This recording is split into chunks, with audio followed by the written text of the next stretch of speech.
Bienvenidos al módulo 6. En este módulo vamos a estar viendo dos unidades. Dentro de esas unidades vamos a estar viendo los temas información general sobre los servicios del área de informática o cómputo, básicamente el servicio puntual de Amazon S2, que es el que hace referencia a todo lo que serían las instancias o servidores virtuales. El tema de optimización de costos de los cómputos, de los servidores virtuales del cómputo. Servicio de contenedores, que es básicamente algo que está muy demandado últimamente. Introducción a los servicios de serverless, o sea, servicios de cómputo sin necesidad de alquilar un servidor utilizando AWS Lambda o AWS Elastic Beanstalk. El último, un servicio especializado para temas de publicación de páginas web.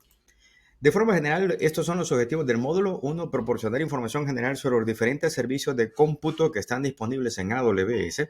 Demostrar por qué debemos de utilizar las soluciones de cómputo como servicio, o sea, las instancias de EC2. 3. Identificar la funcionalidad de la consola de Elastic Cloud Compute y realizar funciones básicas de cómo crear instancias, configurar un entorno virtual. Todo esto también recuerda que vas a tener acceso en los laboratorios más adelante. Identificar los elementos de optimización de costos, por ahí vamos a estar hablando sobre las reservaciones. Demostrar, eso es parte de los videos y demostraciones que igual vas a tener disponible en el laboratorio, cómo se utiliza Elastic Beanstalk y AWS Lambda como alternativas adicionales para el procesamiento de información. Bueno, arranquemos. La sección número 1 del módulo 6 trata sobre la información general sobre los servicios de informática o cómputo.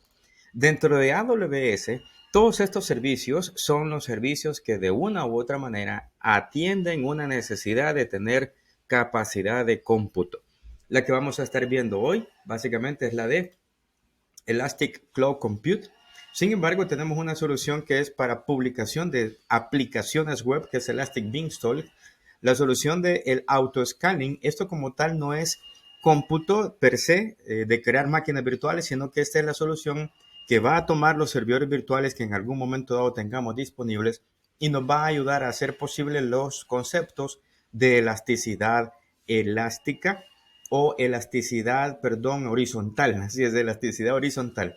Lo que sería pues otro servicio de cómputo, AWS Lambda, Fargate, que tiene que ver con contenedores, la parte de Kubernetes, que tiene que ver siempre con contenedores, uno es de un tipo y otro es de otro tipo, en la parte de registro de contenedores, la parte de Elastic Container Services, nuevamente contenedores, el anterior de registro de contenedores, este es el servicio de contenedores, básicamente ya manejar esquemas de clusterización. Por último, o más bien estos que no están marcados, está AWS Outpost. AWS Outpost es una solución en donde tú compras cierta infraestructura de cómputo, entiéndase servidores, marca Dell, HP, Lenovo, muy probablemente, para tenerlos en tu oficina. Pero es un servicio de cómputo que ya viene con todas las consolas y servicios para que tú operes los servicios de AWS en tus premisas. Esto quiere decir que vas a tener los servidores ahí en tus oficinas, pero van a estar conectados directamente a las consolas y siempre de la consola de AWS tú vas a poder estar administrando tus servidores, pero todo eso está corriendo localmente en tu oficina. Vale la aclaración, el servicio de Outpost no está disponible en todos los países, es de validar la disponibilidad de este servicio. Amazon Lightsails es otra solución de cómputo por si tú andas buscando una alternativa muy similar a GoDaddy o a de esos hosting para publicar un sitio web que ya te dan un dominio, te dan un servidor para un manejador de contenido. Eso es exactamente lo mismo con Lightsail. Repositorio de aplicaciones que en serverless, nuevamente lo mismo, para publicar aplicaciones y que de una u otra manera esas aplicaciones se procesen por capacidad que Amazon nos va a estar dando. Procesamiento por lotes, AWS Watch, y el último que está acá es VMware Cloud en AWS. Si en algún momento dado tú tienes infraestructura de virtualización con VMware y necesitas migrar tus servidores de VMware o tener un esquema de ampliar tu cómputo a la nube o que la nube sea tu contingencia sin cambiar de infraestructura, entiendes que tengas VMware abajo y que tus máquinas virtuales de contingencia estén en AWS, tú no quieres eso, sino que tú quieres que todo sea VMware. Bueno, VMware tiene su solución de virtualización en Amazon Web Server. A eso se le llama VMware on the Cloud y lo que literalmente te entregan son servidores de VMware vSphere para tu uso a discreción. Es una solución muy potente, muy buena. Bueno, ¿cuáles son las categorías de servicios? Uno, la parte de S2, infraestructura como servicio, te dan un servidor virtual y tú haces lo que necesites hacer en él. Dos, la parte de Lambda, en donde tú mandas a ejecutar funciones. Los servicios de cómputo basados en contenedores son todos estos: Elastic Container Services, Kubernetes Services, Fargate y Elastic Container Registry. Por último está la plataforma como servicio, en donde uno simplemente obtiene acceso a cierta plataforma para publicación de aplicaciones web. Eso es, digamos, como ya la categorización de todo eso. Uno de los aspectos importantes es identificar cuál es el servicio que necesitamos usar en base a la capacidad administrativa que vamos a demandar, en base a la capacidad de cómputo que vamos a requerir, etcétera. En base a eso van a ser la toma de decisiones que vamos a tomar en algún momento dado para saber a qué tipo de servicios basado en cómputo nos vamos a ir. Arranquemos con la unidad número 2. Vamos a trabajar directamente con lo que sería Amazon S2 o lo que sería instancias de servidores virtuales en Amazon S2. Arranquemos entonces.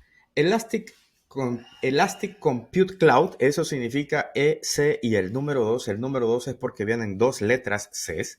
Básicamente son servidores virtuales que se te entregan a ti en concepto de arrendamiento o en concepto de reservación. Ya vamos a hablar qué es eso más adelante, en donde tú vas a poder montar lo que tú necesites: aplicaciones, bases de datos, correo electrónico, lo que tú en algún momento dado requieras. Las instancias S2 básicamente son máquinas virtuales que ofrecen una diversidad de capacidad en cómputo, o sea, diversidad en tipos de CPUs, memoria, y básicamente están en distintas opciones de sistemas operativos. La mayoría, pues obviamente, anda buscando uno en Linux o Windows. Está Red Hat, está Ubuntu, está CentOS, etcétera. Incluso está Mac OS como uno de los sistemas operativos disponibles para que tú puedas desplegar instancias virtuales en Amazon Web Server. Luego, hay un aspecto muy importante. Las instancias requieren un tamaño y una zona de disponibilidad. Pero, ¿a qué nos referimos con el tamaño y zona de disponibilidad? ¿Qué tipo de capacidad vamos a requerir y en qué ubicación geográfica esa máquina va a estar operando o ese servidor va a estar operando? Las instancias se despliegan a partir de algo que se llaman las AMIs. AMI significa Amazon Machine Image, que no es más que la imagen. Recuérdate el proceso cuando ocupabas en aquellos años Norton Ghost para clonar máquinas y después el resultado final era una imagen que te servía para crear más máquinas igualitas a la base. Bueno, ese es el mismo concepto acá, solo que aquí se llama AMI. Las instancias se crean de un proceso inmediato, pocos clics. Las instancias tienen opciones para que tú puedas complementar o completar ciertas funciones a partir de líneas de código para que una vez finalizada la implementación de la máquina, se ejecuten procesos adicionales para instalar o habilitar ciertos servicios más a la máquina, como parte de los procesos de automatización. También en cada máquina virtual o en cada instancia tú puedes controlar el tráfico. Esto es como un firewall que va a estar disponible para cada una de las máquinas para permitir o no permitir que ingrese o que salga cierto tipo de tráfico de los servidores virtuales. Para lanzar una máquina, bueno, básicamente esto es la consola que tenemos de Amazon Web Services. Para lanzar una máquina hay algunos pasos importantes que tenemos que realizar. Vamos a revisar esto rápido y luego nos pasamos a una demostración. Punto número 1, tienes que seleccionar la AMI.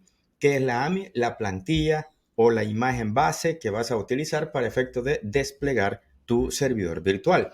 Si en algún momento dado tú no encuentras una AMI, porque quizás andas buscando una solución específica de un fabricante específico, entiéndase un Fortinet, entiéndase un Checkpoint, entiéndase un Aruba, es necesario que tú viajes o te muevas a una sección que se llama AWS Marketplace, que son plantillas o son AMIs configuradas por otros fabricantes que han llevado sus soluciones hacia Amazon Web Services para que puedan estar disponibles para nuestro consumo y uso inmediato. De forma general, para crear una AMI, nos conectamos desde nuestra máquina, seleccionamos la AMI ya sea una AMI existente o uno puede ya tener nuestras propias AMIs, ya vamos a ver eso más adelante.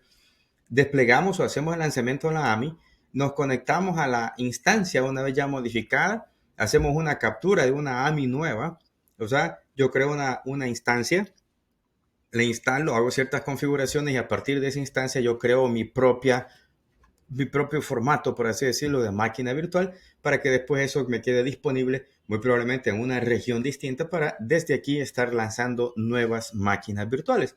Esto es el proceso de forma general para crear una nueva AMI o un nuevo formato de máquina virtual.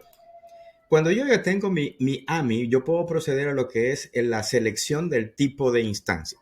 Cuando hablemos del tipo de instancia o instant type, hacemos referencia a qué capacidad, el tamaño que va a tener esa máquina en CPU, en almacenamiento y lo que sería pues disco duro o incluso la capacidad en relación a la velocidad que va a tener esa máquina de respecto a lo que sería la tarjeta de red. Cuando estamos hablando de instancias, aquí viene algo muy importante. Vamos a ver nombres un poco raros como la T3 Nano, T3 Micro y así sucesivamente. Según el nombre de la instancia o el tipo de instancia, si ven la cantidad de CPU, cantidad de memoria y el tipo de almacenamiento que esa máquina tiene. ¿De qué trata el apelativo, ese acrónimo de T3 Medium, T3.Large?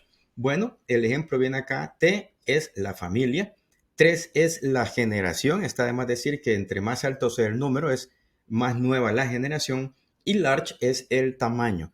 Básicamente hace referencia a la cantidad de virtual CPUs y la cantidad de memoria que va a estar disponible para ese servidor virtual. Cuando ya tenemos el tipo de instancia seleccionado, hay que identificar que según el tipo de instancia, así es la recomendación de su finalidad, de su uso, para qué estaríamos ocupando ese servidor o esa instancia. En algún momento dado hay máquinas o hay instancias que están entre las familias A1, M4, M5, T2, T3, que son para uso de básicamente cualquier tipo de cargas de trabajo. Estas cargas de trabajo son como cargas genéricas, por así decirlo.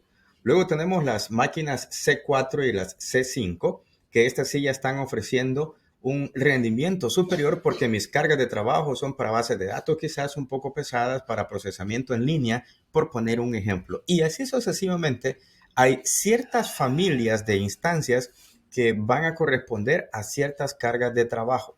En dependencia de eso, recomiendo por favor que revisemos qué tipo de cargas de trabajo vamos a llevarnos a la nube y en base a eso también establecer o seleccionar de manera más adecuada la familia de la instancia, porque si no nos vamos a ver en un problema de que seleccionamos una máquina que nos vamos a ir por efecto económico y ya a la hora de estar en procesamiento, pues esa máquina no va a correr de la forma en que necesitamos en función de su rendimiento esperado. Ok, los tipos de instancias y las características de red. El ancho de banda varía. La velocidad de la máquina virtual va a variar en dependencia del tipo de instancia. Por defecto hay máquinas que van a correr a 2.5 GB, 5 GB de velocidad, 10 GB, 25 o 100 GB de velocidad. Eso es totalmente viable, pero va a depender el tamaño y el tipo de adaptador de red que nosotros seleccionemos o que en algún momento dado coloquemos. Están los ENA, que son los Elastic Network Adapters. Esas pueden llegar hasta una velocidad de 100 gigabits. Obvio, no todos los escenarios requieren 100 gigas, pero está disponible. Hay otros escenarios como la Intel 82599, que son Virtual Function, para entregar velocidades de hasta 10 gigabits. Nuevamente, eso lo vas a ver según el tamaño de la instancia, la velocidad a la cual vas a tener acceso. Si necesitas más capacidad en velocidad, vas a tener que cambiar o la tarjeta red si es que está disponible o cambiar el tamaño de la instancia. En dependencia del tamaño que tengas, así vas a tener la libertad de cambiar únicamente lo que sería pues la tarjeta de red. Cuando ya estamos en el proceso de desplegar la instancia, viene la parte de lo que es la configuración de la red. La red o la instancia se despliega dentro de un VPC. Recuerda que ese es nuestro primer punto de configuración. No podemos crear nada si previamente no hemos configurado nuestro VPC, no hemos configurado nuestras subredes en las diferentes zonas de disponibilidad donde vamos a tener nuestros servicios o nuestros recursos operando. Así que necesitamos tener listo el VPC y la subred ya definida en donde estos servidores van a estar operando. 4. El rol de las IAM. ¿Qué es el rol de las IAM? Si tú recuerdas en IAM, que no es más que el centro donde se definen usuarios, grupos y políticas, en algún momento dado tú puedes asociar a una instancia un rol. El rol, recuerda que es un conjunto de permisos que se le asignan a un servicio, en este caso puede ser a una instancia, para que aquellos usuarios a los que se les asigna dicho rol van a poder tener ciertos privilegios o ciertas acciones sobre la instancia. Esto también es muy importante saberlo para efecto de que que no puedas controlar quiénes son los administradores que van a acceder ciertos o no recursos. Aplicas un rol sobre la instancia o sobre los S3, para poner el ejemplo, y ahí comienzas ya a tener cierto control administrativo de qué tipo de acceso se le va a estar entregando a dichos usuarios. Luego viene la parte de algo que se llama datos de usuario. Nuevamente voy a correr esto y ya vamos a pasarnos a la consola para que lo puedas ver.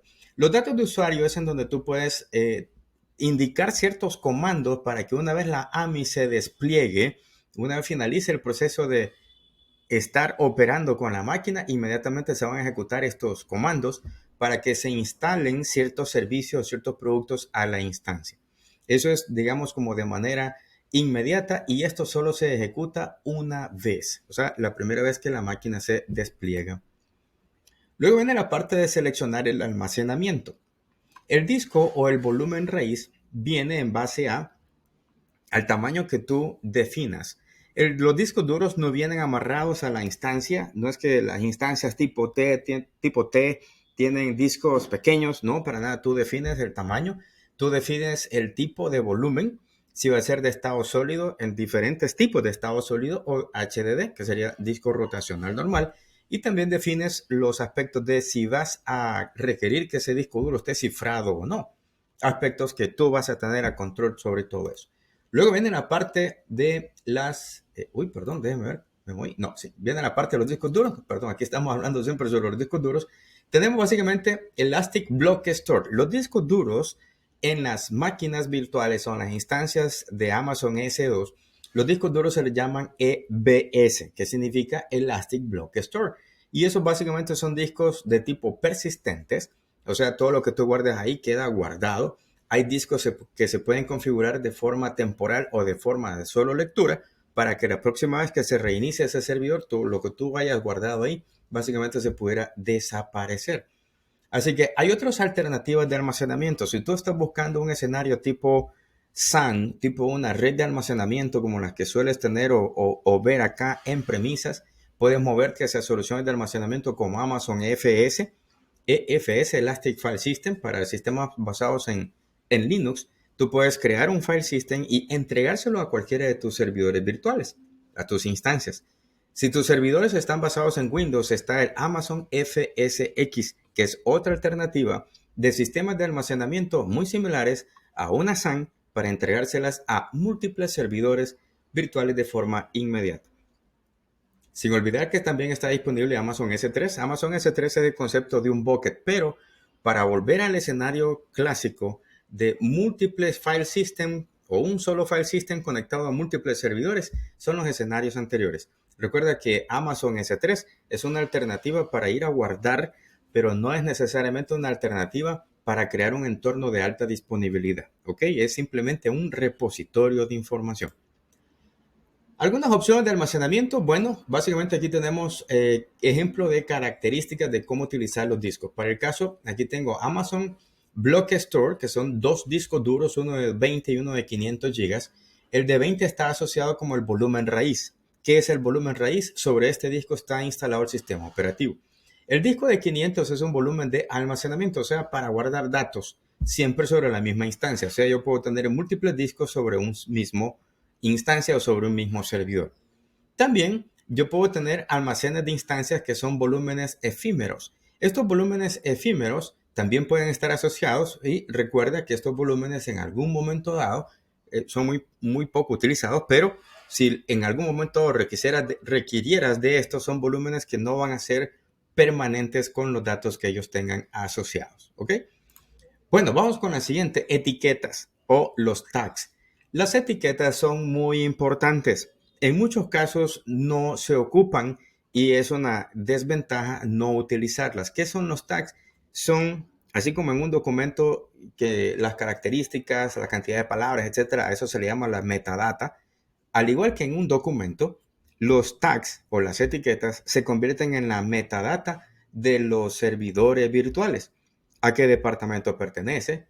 ¿Cuál es el centro de costo al que está asociado este servidor? ¿Quién es el administrador? ¿Quién es el autorizador para realizar cambios? Etcétera. Tú puedes colocar tantas etiquetas como quieras y puedes convertir esas etiquetas para que puedan ser traqueables o que se les pueda dar seguimiento a esas etiquetas en función del costo que dicho recurso está generando. O sea, ir a buscar o filtrar por la etiqueta los reportes asociados a costos de esos recursos. Es algo que es muy, pero muy importante más adelante. Por último, o casi por último, los grupos de seguridad. ¿A qué nos referimos con los grupos de seguridad? ¿Recuerdas que mencionábamos que hay un firewall por cada servidor virtual? Bueno, los firewalls se asocian a reglas de tráfico entrante y saliente que están dentro de un concepto que se llama grupos de seguridad o los security group.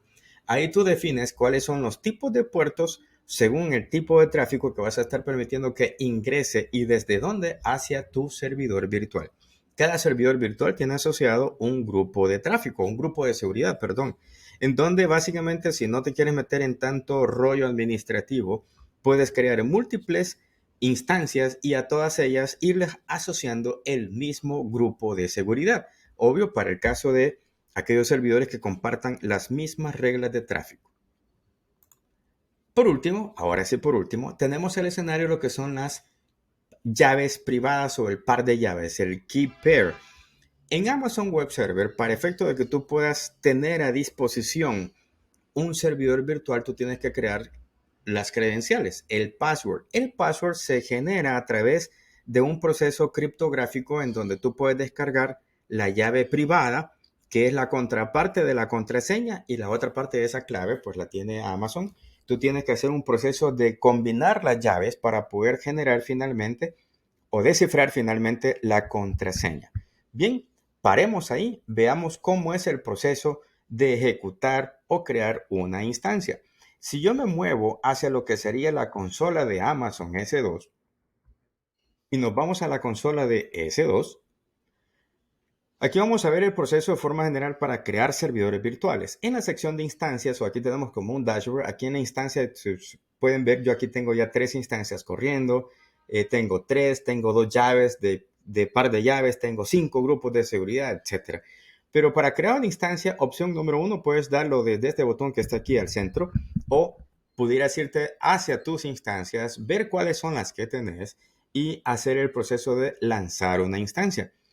Acá indicamos cómo se va a llamar el server, demo VM, lo vamos a poner aquí, demo VM, y aquí vienen lo que serían las AMIs, las Amazon Machine Image, o sea, el tipo de servidor basado en una imagen. En este caso vamos a seleccionar un Windows para hacerlo más fácil, pero si te fijas tenemos Amazon Linux, Mac OS, Ubuntu, Microsoft Windows, Red Hat, SUSE, Debian. Las otras alternativas las puedes ir a buscar incluso al marketplace o a la comunidad para buscar otro tipo de soluciones de imágenes disponibles. Yo aquí he seleccionado Windows y dentro de Windows están disponibles todas estas alternativas en base a las versiones que están disponibles. La más viejita aquí de Windows es esta que está acá, Windows 2016. Ojo, esto es lo más viejito en función de crear cosas nuevas. Esto no quiere decir que ya no se puedan cargar máquinas con Windows 2016, 2012 o 2008. ¿Cómo no? Sí se pueden cargar, pero Amazon Web Server no te va a estar dando soporte si tú subes una máquina con un sistema operativo que ya ni Microsoft está soportando. ¿Ok? Bueno, lo voy a dejar acá. Luego viene el tipo de instancia. Recuerda, el tipo de instancia hace referencia al tamaño, cuánto CPU, cuánto en memoria. Si tú das clic acá, aquí te aparecen todos los tipos disponibles, tamaños disponibles y de forma general los posibles costos que vas a estar pagando por hora según el tipo de sistema operativo que tú selecciones. Vamos a seleccionar el de la capa gratuita, que es este que está aquí. Recuerda que los servicios de la capa gratuita Es un periodo de un año en donde para cierto tipo de recursos no te cobran.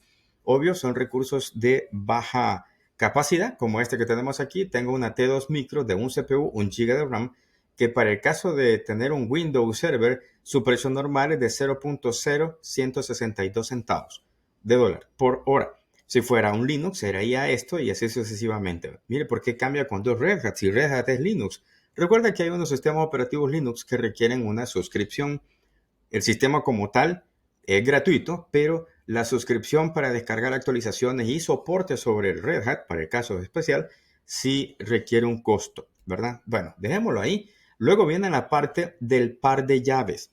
El par de llaves hace referencia a un proceso que nos va a facilitar el compartir o dividir más bien lo que sería la contraseña de este servidor. Aquí le voy a decir que quiero crear un par de llaves nuevo y no voy a modificar nada de esto. Quiero que el archivo sea .pem para poderlo abrir con OpenSSH.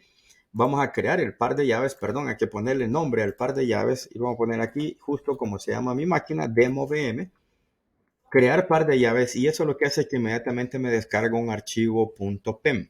Si yo abro ese archivo para que puedas ver el contenido de ese archivo .pem, vas a ver aquí, vamos a hacer esto un poquito más pequeño, vas a ver aquí que literalmente esto es un proceso criptográfico. Voy a abrir mi archivo .pem, díganle aquí que son todos los archivos y aquí está el demo.pem. Esto que estás viendo acá es el proceso de un cifrado criptográfico de un certificado. Esta es la parte privada del certificado. Aquí lo puedes ver. ¿Por qué es privado? Porque aquí dice que esta es la llave privada. Sin esto, tú no puedes tener acceso a la contraseña de este servidor. Obvio, a menos que hayas cambiado la clave posteriormente. Lo vamos a usar o a mostrar posteriormente. Lo voy a dejar abierto para que vean cómo se descifra la contraseña. Así que voy a dejarlo aquí, demo VM. Luego viene la parte de la red virtual. ¿En qué VPC? Mira, aquí ahorita yo estoy en el VPC por defecto. Si yo quisiera cambiar esto, doy clic aquí y yo puedo seleccionar a cualquier otro de los VPCs que haya tenido creados para que esta máquina virtual vaya a conectarse a esa VPC y se ubique en X o Y subred que haya en algún momento dado seleccionado o creado. Aquí está para que automáticamente se le asigne una IP pública a ese servidor. Si lo necesita así, obvio, si estás empezando, si estás haciendo pruebas, esto es bueno tenerlo habilitado. Pero para el caso de que esto va a ser ya un servidor crítico, un servidor productivo que vas a empezar a preparar, no colocamos una IP pública.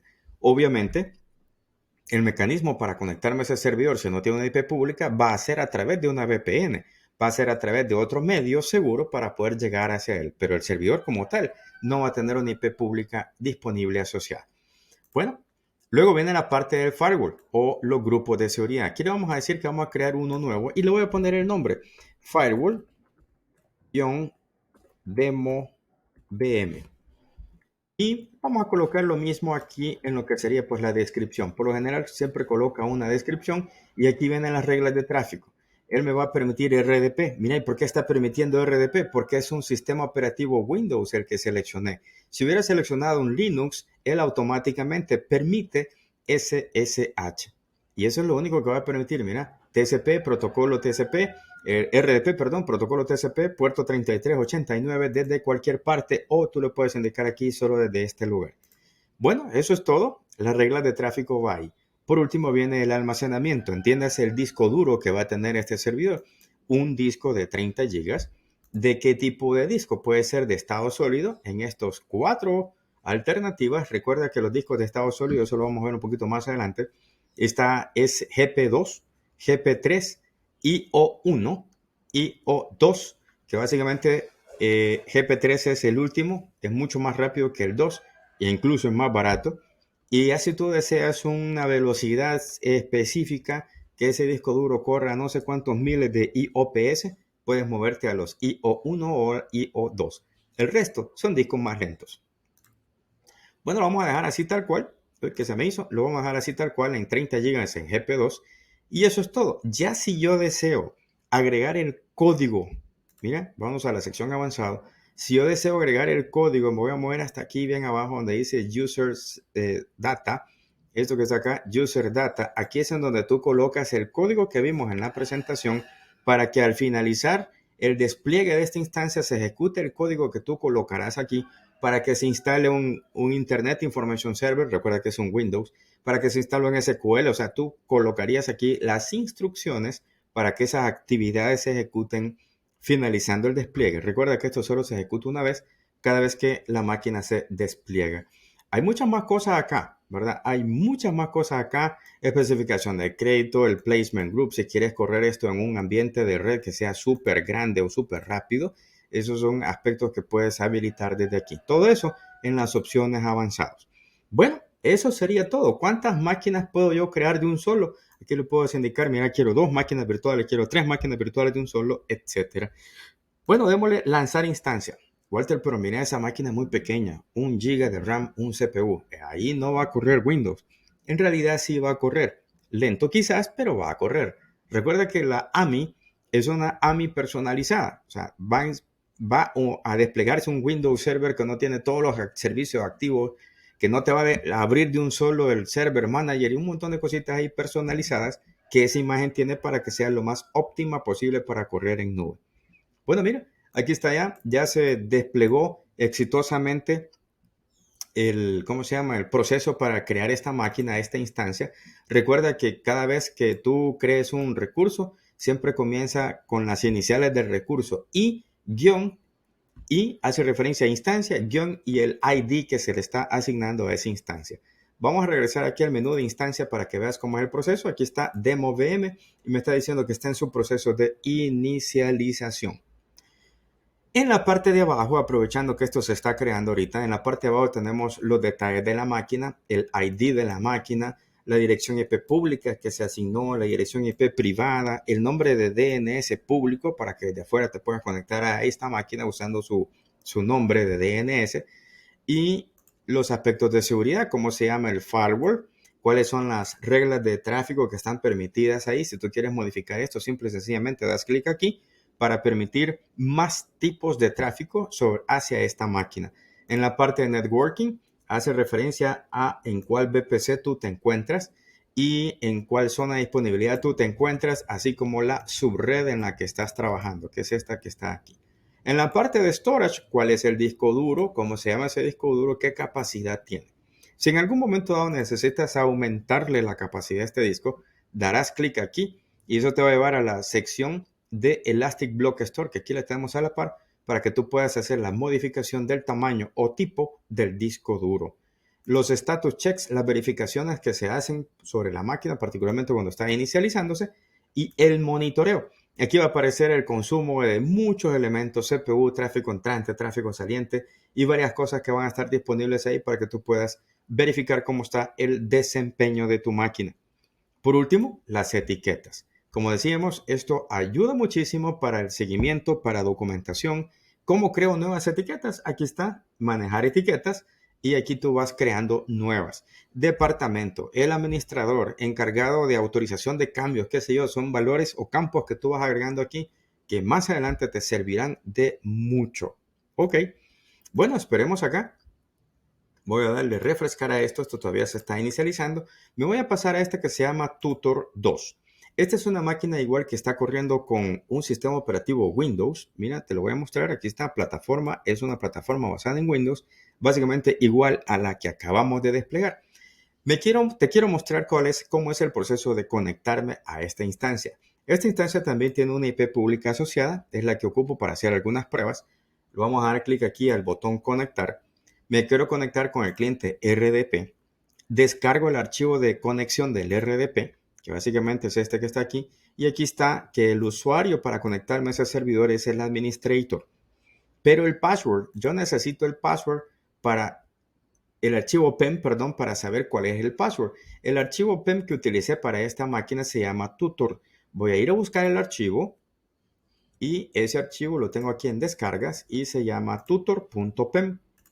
Lo abro y mire el contenido del archivo. Es exactamente igual al que acabamos de descargar de la instancia que estamos esperando que se termine de aprovisionar. Le digo desencriptar el password y esta es la contraseña del usuario administrador. Voy a copiarlo y voy a ejecutar la conexión de RDP hacia este servidor. Vamos a darle conectar. Esta pantalla siempre se mueve para otro lugar. Automáticamente va con el usuario administrator. Pego el password, que básicamente es este que está aquí. OK. Y aquí tenemos que ya vamos para dentro de nuestro servidor virtual. En este caso, para dentro de lo que sería mi instancia en Amazon Web Server. Aquí tienes el nombre, Tutor2, el nombre de DNS público. Y básicamente aquí estamos ya trabajando desde la nube. Por lo general, en todos los servidores basados en Windows te colocan estas etiquetas o estos datos en la parte superior derecha para que tú sepas cómo se llama, qué IP pública tiene, el tamaño de tu máquina y otros aspectos ahí muy importantes. Esta información, por cierto, esta información sale si tú instalas en tus máquinas, porque lo puedes tener igual en tus premisas. Esta información sale a través de un programita que se llama BACK-Info. BACK, B-A-C-K, Info. Es un programita que descargas, lo ejecutas y tú lo puedes configurar para que te muestre qué tipo de información deseas que te muestre, incluso hasta qué tipo de fondo de pantalla. Lo dejas corriendo para que se ejecute al inicio y ya tienes básicamente el mismo efecto. Básicamente aquí estamos ya trabajando en la nube. Aquí es de que tú hagas lo que necesitas hacer con este servidor. Bueno, de forma general, ese es el proceso para crear máquinas o instancias en Amazon Web Server. De nuevo, las opciones para lanzar una instancia con interfaces de línea de comando, si en algún momento dado tú quieres ocupar el CLI, o sea, los comandos como que si fuese Linux, tú estarías ejecutando esta secuencia de comandos que están acá. Le dices, mira, yo quiero correr una instancia y la imagen de la AMI a utilizar va a ser esta. Quiero que me coloques una máquina nada más. Va a ser de este tamaño, C3.large. La llave, voy a ocupar esta, ¿verdad? Muy probablemente pueda que ya exista. Mi grupo de seguridad va a llamarse así. Obvio, ya existiría el grupo de seguridad y vamos a desplegar esa máquina en esta región. Cuando decimos línea de comando, ¿dónde está eso? La línea de comando en Amazon Web Services, nos vamos para acá, solo para ubicarnos acá en la consola S2. La línea de comando se encuentra en la parte superior, esta que está acá. Este es como el Cloud Shell. Das clic ahí y te aparece un entorno como que si fuera Linux en la parte de abajo para que tú puedas disparar los comandos que vayan a ser necesarios. No es necesario que tú descargues, aunque lo puedes hacer desde el PowerShell de tu máquina, por cierto. Tienes que instalar ciertos paquetes para que PowerShell se conecte a tu suscripción de Amazon Web Server, pero si no, los comandos los puedes disparar o tirar desde aquí. Nuevamente hay algunos que prefieren hacerlo así, ¿verdad? Pero bueno, ya eso ya son gustos. Volvemos a otro aspecto acá. ¿Cuál es el ciclo de vida de las instancias? Desde que tú haces el lanzamiento, ese lanzamiento básicamente queda en un estatus pendiente para validar que todo esté en orden, hace una verificación y luego se ejecuta. ¿Verdad? Al ejecutar la máquina, obviamente viene a través de un proceso de un reinicio, estamos en ejecución. Tú puedes detener o hibernar la máquina o puedes mandar a terminar la máquina. Veámoslo. En la consola de S2, voy a cerrar el Cloud Shell. En la consola de S2, si yo me voy a las instancias, para el caso tengo aquí esta, por cierto, ya se terminó de desplegar, mira. ¿Yo qué puedo hacer sobre esta máquina? Aparte de conectarme, acá hay un menú que se llama Instant State o el estado de la instancia. Yo la puedo detener, la puedo mandar a arrancar, ya está encendida, por eso que me aparece en gris. La puedo mandar a reiniciar, la pudiera mandar a hibernar, o sea, hibernar es apagarla, pero que se guarde en memoria todos los procesos que se están ejecutando. Y por último, terminar la instancia. ¿Qué es terminar la instancia? Eliminarla. Aquí la opción de borrar o eliminar no lo vas a encontrar. El equivalente es terminar la instancia. Así que de eso trata la parte del proceso del ciclo de vida, en donde tú puedes hacer todas estas acciones, detener con hibernación o eliminar. Se apaga y se manda a eliminar la máquina. Cuando tú terminas una instancia, no se borra de la consola de forma inmediata. Se tarda cierto tiempo y después se elimina de la consola. Luego tenemos la parte de las opciones de hibernación. Las opciones de hibernación, básicamente, todo lo que está corriendo en memoria RAM dentro del servidor queda guardado. Estas son opciones muy buenas que típicamente las usamos cuando estamos corriendo máquinas con Hyper-V o máquinas con VMware. Estoy en un proceso de instalación o de configuración, pero me tengo que retirar o quiero dejarlo a medias. Tú mandas a apagar esa instancia, pero dejas todo congelado en ese momento. Esto es algo que se puede habilitar también en Amazon Web Services. Algunas consideraciones con relación a lo que sería la dirección IP elástica. El reinicio de una instancia no cambia la dirección IP ni el nombre del host. Ojo con lo siguiente, ¿a qué nos referimos con eso? Vámonos a la consola. Si tú recuerdas, le confirmamos que a esta instancia o que a este servidor se le asigne una dirección IP pública. Las direcciones IP públicas se les llaman direcciones IP elásticas. Esta dirección IP pública fue automáticamente asignada a este servidor como parte del proceso de su creación. Si yo vengo y reinicio la máquina, no hay problema, esto se va a mantener.